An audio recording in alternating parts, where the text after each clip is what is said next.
완도와 더불어 함께하는 완도 주사랑교회. 오늘 우리에게 주신 하나님의 말씀은 창세기 22장 1절에서 14절까지 말씀입니다. 제가 가진 성경으로 구약 28페이지에 창세기 22장 1절에서 14절까지 우리 하나님 말씀을 한 절씩 교독해서 읽겠습니다. 그 일 후에 하나님이 아브라함을 시험하시려고 그를 부르시되 아브라함아 하시니 그가 이르되 내가 여기 있나이다.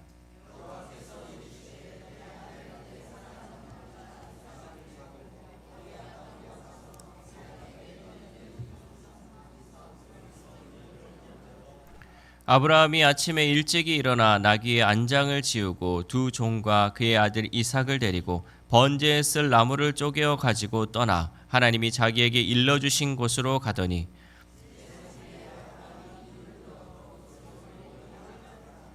이에 아브라함이 종들에게 이르되 너희는 나귀와 함께 여기서 기다리라. 내가 아이와 함께 저기 가서 예배하고 우리가 너희에게로 돌아오리라 하고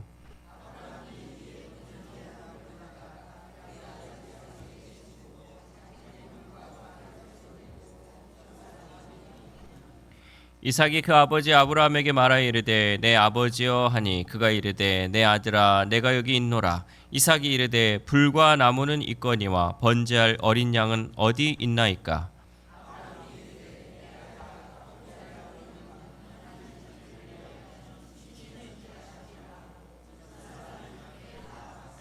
하나님이 그에게 일러주신 곳에 이른지라. 이에 아브라함이 그곳에 제단을 쌓고 나무를 벌려놓고 그의 아들 이삭을 결박하여 제단 나무 위에 놓고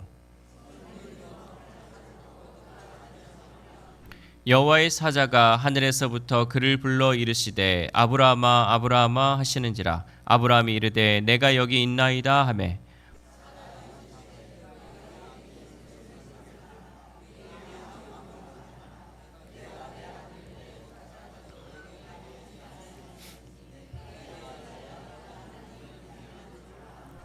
아브라함이 눈을 들어 살펴본즉 한 순양이 뒤에 있는데 뿔이 수풀에 걸려 있는지라. 아브라함이 가서 그 순양을 가져다가 아들을 대신하여 번제로 드렸더라.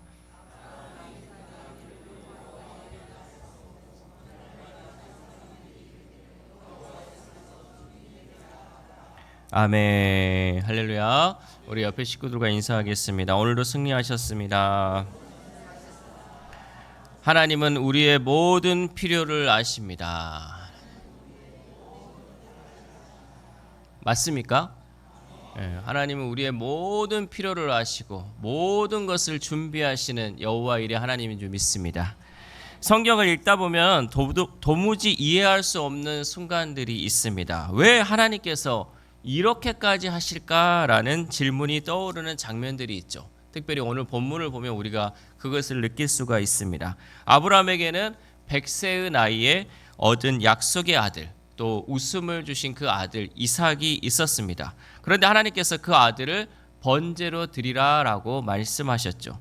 이것은 단순히 제물을 드리는 문제가 아니라 아브라함의 삶 전체, 그의 믿음 전체가 시험대 위에 올라가는 사건이었습니다. 그러니까 우리가 볼 때는 그냥 그 아들을 드리는 거인데 이것은 그의 삶의 믿음의 문제를 하나님이 시험하는 단계였다는 거죠. 여러분, 우리도 때로는 삶 가운데 하나님께서 도무지 이해할 수 없는 명령을 주실 때가 있습니다. 내려놓기 힘든 것을 내려놓으라고 하고 또 가장 소중히 여기는 것을 포기하라 하실 때가 있다는 거죠. 우리의 삶 가운데도 하나님께서 요구하시는 또 시험하는 것들이 있다는 거죠. 그때 우리의 마음은 갈등하고 인간적으로는 붙잡고 싶어집니다. 하지만 본문은 우리에게 분명히 말씀합니다. 하나님은 시험하시는 분이시지만 동시에 준비하시는 분이시다라는 사실이죠. 하나님은 우리를 시험하시지만 동시에 우리를 향하여 하나님은 준비하고 계시는 분이다라는 거죠. 오늘 이 말씀을 통하여 우리가 신앙의 여정을 걸어가는 가운데 어떤 마음으로 하나님을 신뢰해야 하는지, 그리고 우리의 삶 속에서 어떻게 여호와 일의 하나님을 경험할 수 있는지 말씀을 통해 함께 은혜 받기를 소망합니다. 첫 번째, 하나님은 우리의 믿음을 시험하십니다. 창세기 22장 1절 말씀 시작. 그 일 후에 하나님이 아브라함을 시험하시려고 그를 부르시되 아브라함아 하시니 그가 이르되 내가 여기 있나이다. 아멘. 창세기 22장은 어떤 단어로 시작하냐면 그 일 후에라는 단어로 시작하고 있습니다. 그 일 후, 그 일이 무슨 일일까요? 모르시죠? 몰라야지 제가 알려주죠. 그 일 후에 어떤 일이었냐면 하나님께서 아브라함에게 약속하신 그 약속이 성취된 후에, 그러니까 하나님은 그 약속을 주셨는데 그 약속이 드디어 이루어졌죠. 누구를 통해? 이삭을 통해서 하나님이 그 약속이 성취가 되었어요. 그 약속이 성취가 된 이삭이 이제 점점 자라나서 아브라함의 삶 가운데 이제 평안이 왔어요. 평화의 삶이 왔습니다. 다시 말해 하나님께서 아브라함에게 주신 약속이 성취되고 모든 것이 안정되고 잘 될 때를 의미하는 거죠. 인간적으로 생각하면 이러죠. 이제 편안하게 살 수 있겠다 싶을 때, 그때 하나님은 가장 사랑하는 이삭을 드리라라고 말씀하셨다는 거죠. 여러분, 우리도 그러잖아요. 이제 좀 살만하다, 이제 좀 모든 것이 좀 해결되고 평안해졌다, 이럴 때 하나님께서 우리에게 시험하신다는 거죠. 여기서 시험하다는 것은 우리를 유혹하는 것이 아니라 테스트예요. 하나님께서 믿음을 테스트하는 이 시험을 우리에게 주신다라는 거죠. 아브라함의 믿음을 테스트하기 위해 하나님께서 시험을 주셨다라는 거죠. 하나님은 아브라함에게 묻고 계셨습니다. 너는 약속의 아들을 사랑하느냐 아니면 나를 사랑하느냐. 여러분, 하나님께서 우리를 테스트하는 것도 마찬가지입니다. 너가 이 가진 것을 더 사랑하느냐 아니면 나를 더 사랑하느냐. 이런 테스트가 우리 가운데 올 수 있다는 거죠. 언제 오냐? 살만할 때, 평안할 때 우리에게 시험이 옵니다. 그래서 하나님께서는 우리의 그 믿음을 테스트한다라는 거죠. 그것은 우리가 무엇을 가장 사랑하는지, 무엇에 우선순위를 두고 있는지 하나님께서 우리를 시험하신다라는 거죠. 우리의 자녀가 될 수도 있고요. 여러분, 우리의 물질이 될 수도 있고 심지어 사역까지도 하나님보다 앞설 수는 없습니다. 그러니까 우리가 하나님의 일도요, 어쩔 때는요, 일이 바빠가지고 하나님보다 그 일을 쫓아갈 때가 있다는 거죠. 근데 그것도 결코 잘된 길이 아니라는 거죠. 우리는 하나님보다 앞서는 것이 있어서는 안 된다는 거죠. 대부분의 신앙생활을 하다 보면요, 사역에 쫓겨가지고 하나님을 잊어버릴 때가 있어요. 하나님이 나와 함께하는 것을 생각하고 하나님과 함께 그 길을 걸어가야 되는데 그 길을 하나님과 걸어가지 않고 나 혼자 열심으로 걸어간다는 거예요. 그 사역에 지쳐 있다가 결국은 하나님을 놓쳐버릴 때가 있다라는 거죠. 여러분, 이 시점에서 우리가 우리의 삶을 돌아보아야 돼요. 내가 정말 하나님보다 더 사랑하는 것이 있는가? 하나님이 나를 테스트하실 때 나는 과연 이 테스트에 잘 이겨낼 수 있을까? 잘 견뎌낼 수 있을까? 여러분, 그것을 우리의 믿음을 하나님께서는 늘 시험하고 있다는 것을 여러분 잊지 마시길 바랍니다. 그러므로 우리의 믿음의 본질은 하나님을 가장 중심에 모시고 하나님을 가장 먼저 생각해야 할 줄 믿습니다. 그래서 누구보다 앞서서는 안 된다는 거예요. 만약에 여러분 앞서는 것이 있으면 하나님이 그것을 가지고 우리를 테스트할 수 있어요. 내가 자식에 더 신경 쓰고 있다? 그럼 하나님께서 자식으로 우리를 테스트하시고, 내가 물질에 더 마음을 두고 있다. 그러면 하나님께서 물질을 통해서 우리를 테스트할 수 있다는 거죠. 그러면서 테스트를 안 받기 위한 가장 좋은 방법이 뭐예요? 하나님을 먼저 생각하면 돼요. 하나님보다 더 사랑하는 것이 없으면 돼요. 그러면 하나님께서는 우리에게 이런 테스트를 안 하죠. 내가 하나님을 정말 사랑하고 내가 하나님 없이는 살 수 없음을 고백하는데 하나님이 우리를 시험하지는 않는다는 거죠. 그러므로 우리의 그 시험의 순간에서 여러분 늘 하나님을 선택할 수 있기를 소망합니다.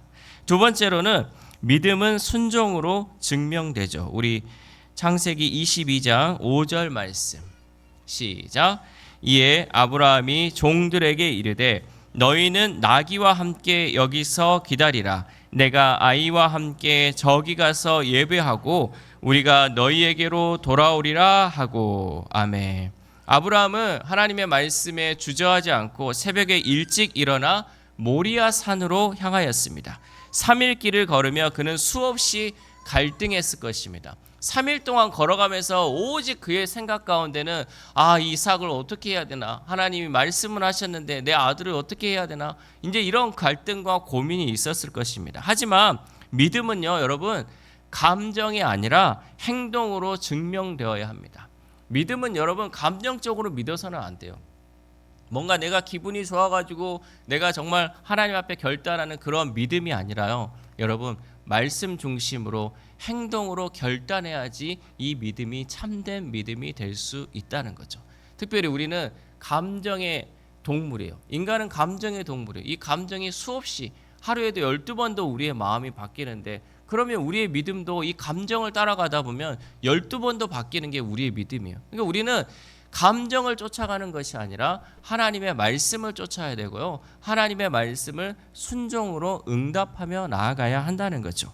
5절에서 아브라함은 종들에게 이렇게 말하죠. 내가 아이와 함께 저기 가서 예배하고 우리가 너희에게로 돌아오리라. 이것은 단순한 말이 아니라 하나님께서 어떤 방식으로든 이삭을 살리실 것이라는 믿음의 고백이 있었다라는 거죠. 우리가 저기 가서 예배하고 내가 같이 오겠다라는 것은 그에게 믿음이 있었다라는 거죠. 히브리서 11장 19절 말씀 시작. 그가 하나님이 능히 이삭을 죽은 자 가운데서 다시 살리실 줄로 생각한지라. 비유컨대 그를 죽은 자 가운데서 도로 받은 것이니라. 아멘. 아브라함의 믿음은 어땠냐면요, 하나님께서 내가 이삭을 드리면 그를 다시 살려낼 것이다 라는 그러한 믿음이 아브라함에게 있었다는 거죠. 우리 인간의 생각은 그렇잖아요. 하나님이 반드시 주실 거야. 그런데 내 생각은 이런 거야. 그러나 여러분, 우리의 생각보다 하나님은 더 크신 분이시고 더 놀라우신 일을 행하신다라는 거죠. 우리가 이 아브라함이 이삭을 잡기 전에 하나님께서 막으시는 그 놀라운 일을 행함을 통해서 하나님께서 역사하시는 것들을 우리의 삶 속에서도 경험할 수 있다는 거죠. 아브라함에게는 또한 이러한 믿음이 있었던 것이죠. 그래서 다시 돌아온다는 그 확신을 가지고 종들에게 얘기를 했습니다. 또한 이 모리아 산은요, 훗날 예루살렘 성전이 세워질 곳이 되죠. 우리 역대하 3장 1절 말씀 시작. 솔로몬이 예루살렘 모리아 산에 여호와의 전 건축하기를 시작하니 그곳은 전에 여호와께서 그의 아버지 다윗에게 나타나신 곳이요 여부스 사람 오르난의 타작마당에 다윗이 정한 곳이라. 아멘. 하나님께서 이 모리아 산에 이삭을 번제로 드리라고 했던 이 장소가 결국은 하나님을 향한 예루살렘 성전이 세워지는 곳으로 변화되는 곳이었다는 거죠. 즉 아브라함의 이 순종은요, 훗날 이스라엘 신앙의 중심지가 된다라는 거예요. 그가 순종으로서 하나님의 말씀에 응답했을 때 하나님은 그곳을 하나님을 예배할 수 있는 성전으로 변화시켰다라는 거죠. 나아가서 예수 그리스도의 십자가의 사건을 예표하는 상징적 장소가 이 모리아 산이 되었다라는 거죠. 어떻게 보면 시험의 장소가요, 결국은 하나님이 예비한 장소, 하나님을 예배하는 장소로 변화되었다라는 거죠. 여러분, 우리의 삶의 자리에서도요, 하나님께서 어느 자리에서 어떻게 우리를 시험할지 몰라요. 그러나 그 시험이 통과되면요, 하나님은 그곳을 예배하는 곳으로 변화시키고 그곳에서 하나님의 놀라운 일을 경험하게 하신다라는 거죠.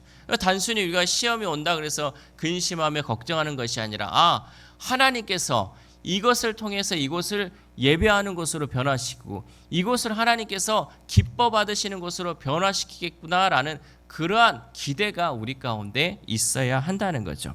이렇게 우리의 믿음도 말로만이 아니라 구체적인 순종으로 드러나야 합니다. 하나님께서 말씀하실 때 우리가 그저 말로만, 입술로만 그저 아멘하고 하는 것이 아니라 우리의 순종을 통해서 그 모든 믿음의 행동이 드러나야 한다는 거죠. 교회에서 찬양하고 기도하는 것도 여러분 중요하지만 가정과 직장에서 주시는 순종의 기회를 우리는 외면하지 않는 것이 믿음의 삶을 살아가는 것이다 라는 것이죠. 우리가 이 안에서 하나님을 찬양하는 거 얼마나 중요합니까? 하나님께 기도하는 거 얼마나 중요합니까? 하지만 그것보다 더 중요한 것은 내 삶의 자리에서 순종의 삶을 살아가는 것이 필요하다라는 거죠. 여기에서만 하는 것이 아니라 어느 곳이든 그곳이 예배하는 곳이 되어야 되고, 어느 곳이든 그곳이 기도하는 곳이 되어야 되고, 어느 곳이든 그곳이 하나님의 영광을 드러내는 장소가 되어야 한다는 거죠. 그래서 순종은요, 늘 우리의 삶 가운데 내 믿음을 드러내는 장소가 되어야 한다는 거죠. 이렇게 하나님은 우리의 일상에서 드러나는 작은 순종들을 기뻐하시는 줄 믿습니다. 여러분, 큰 거를 하나님이 원하시는 게 아니에요.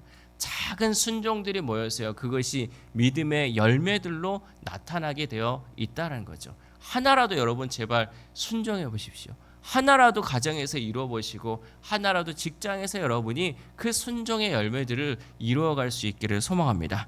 세 번째로, 하나님은 예비하시는 분이십니다. 창세기 22장 14절 말씀 시작.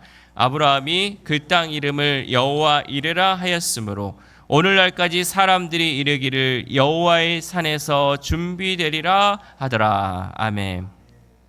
칼을 든 아브라함을 멈추게 하신 하나님은 수풀에 걸린 순양을 준비해 두셨습니다. 아브라함은 그곳 이름을 여호와 이레, 여호와께서 준비하신다라고 불렀죠.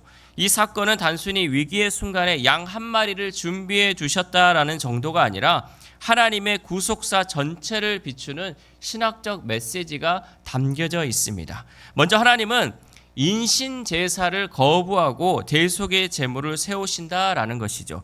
고대 근동사에서는 자식을 바치는 인신 제사가 최상의 헌신으로 여겨졌어요. 그러니까 그 당시 아브라함이 삶은 이 시대에는요, 많은 사람들이 신에게 자기 자식을 바치는 것이 가장 큰 존경이다라는 거죠. 가장 큰 것을 드리는 것이 바로 인신 제사였다라는 거죠.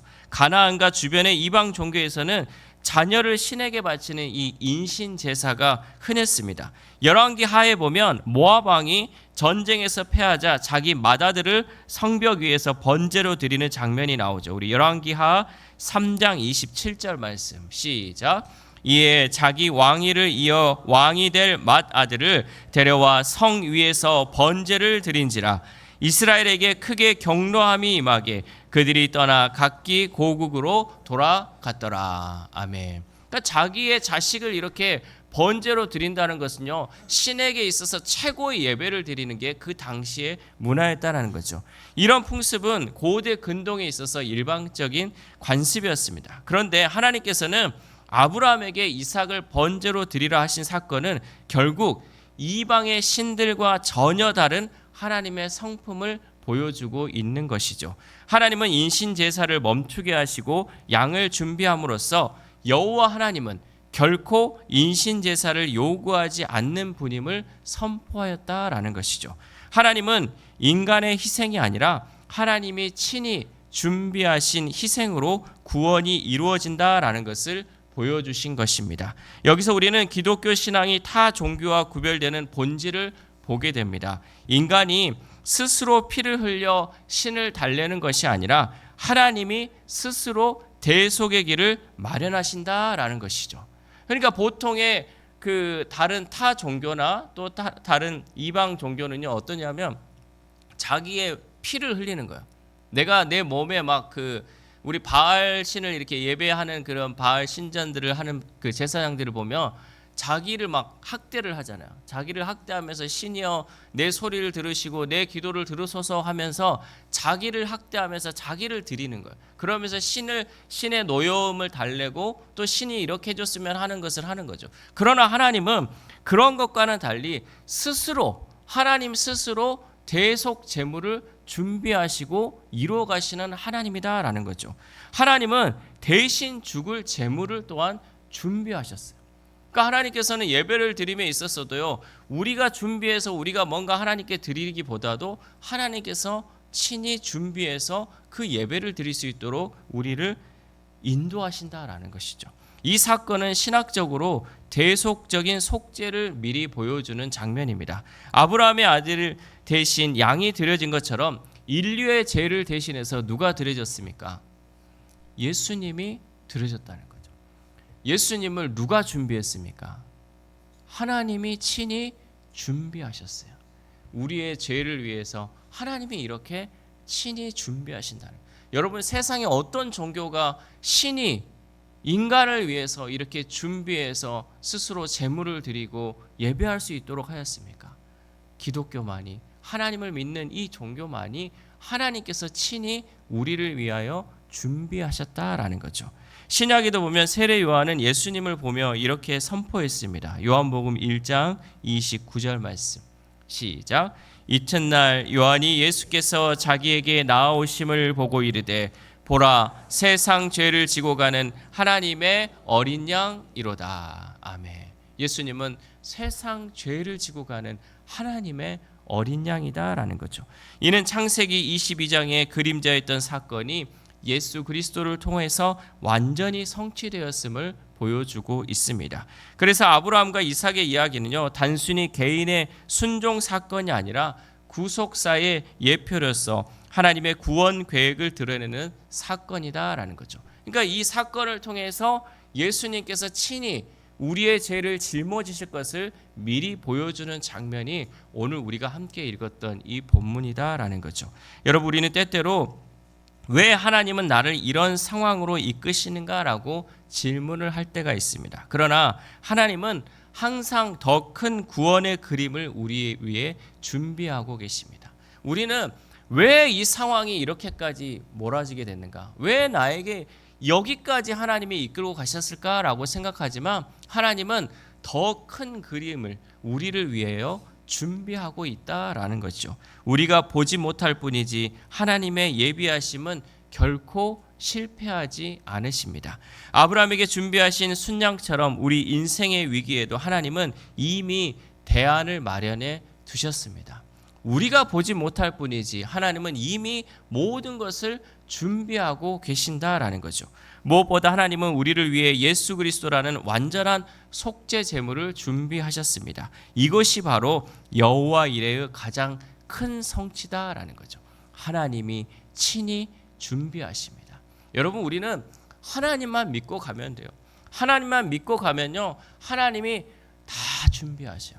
그런데 우리는 그것을 순종으로 나아갈 때 하나님이 준비하신 것을 우리가 받을 수 있다는 거죠. 여러분, 순종해가지고 그 모리아 산까지 그 이삭을 번제 드리는 그 순간까지 가야지 하나님이 준비한 그 순양을 보았던 것처럼 우리가 순종으로 하나님 앞에 나아가야지 하나님이 준비한 것을 우리가 받을 수 있다는 거죠. 우리가 해야 되는 것은 여러분 순종입니다. 순종하며 나아갈 때 하나님께서 친히 준비하신 그 여호와의 이레를 우리가 경험할 수 있는 줄 믿습니다. 사랑하는 우리 사랑교회 성도 여러분, 오늘 아브라함과 이삭의 사건은요, 단순히 한 사람의 믿음의 이야기로 끝나지 않습니다. 그 사건은 하나님의 구원 계획을 미리 보여주는 구속사의 그림자였습니다. 하나님은 너희는 자녀를 바치는 인신 제사를 드리지 말고 나는 그런 신이 아니고 내가 친히 제물을 준비하겠다라는 선언이 이 가운데 있다라는 거죠. 그리고 그 말씀은 수천 년 후에 예수 그리스도의 십자가에서 완전히 성취되었습니다. 아브라함의 아들은 살았지만 하나님의 아들은 십자가에서 죽으셨습니다. 우리가 이것을 알아야 돼요.